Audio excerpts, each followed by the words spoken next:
Je suis allé voir une exposition de Courbet et de Hodler.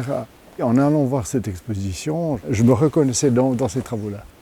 La pandémie est venue, j'ai acheté le catalogue de l'exposition. J'ai essayé de comprendre un petit peu qu'est-ce que voulait dire Hodler, qu'est-ce que voulait dire Courbet, qu'est-ce qu'ils ont fait avec ça, qu'est-ce que c'était que le réalisme. Découvrir ces deux personnages, ça m'a permis de me recentrer ici en fait et d'essayer de me dire qu'est-ce que je pourrais faire ici. Après ça, je me suis dit, franchement, je vais travailler en couleur avec des lumières très douces, et puis je vais essayer d'aller rendre cette force qu'on a dans ces lieux qui sont quand même assez incroyables. Et puis, comme je travaille avec une caméra professionnelle pour la photographie d'architecture, ça me permet de trouver, de comprendre et de les mettre en valeur en fonction des décentrements que je fais avec ma caméra. Ce qui fait que là, je me suis dit, là, je sors du cadre Courbet, Hodler. Courbet surtout n'a pas tellement travaillé les perspectives. Et puis je me suis dit, tiens, je vais essayer de rendre ça comme ça. Ce travail, j'avais décidé de le commencer à la source du Lison. Fasciné par ce lieu, vraiment.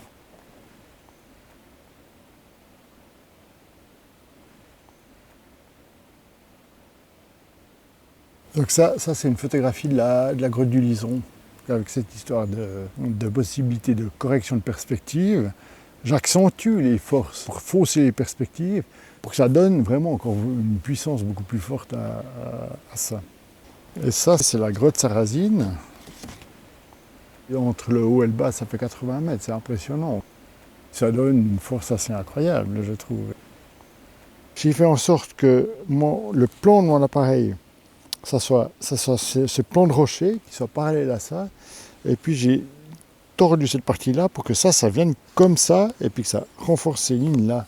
C'est vraiment de ressortir le côté tellurique de certains endroits pour les mettre en valeur et puis par rapport à ce que je ressens, quoi. Vraiment, j'ai l'impression que c'est une éclosion de vie et de force, quoi, de ces endroits-là, quoi. Donc je recherche un peu des endroits comme ça. J'ai le sentiment que maintenant, il y a très peu de gens qui prennent le temps de lire une image, une photographie.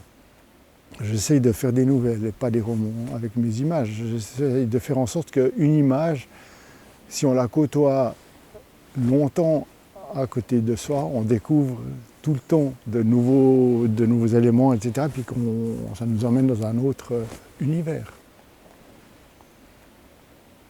C'est fort, quoi.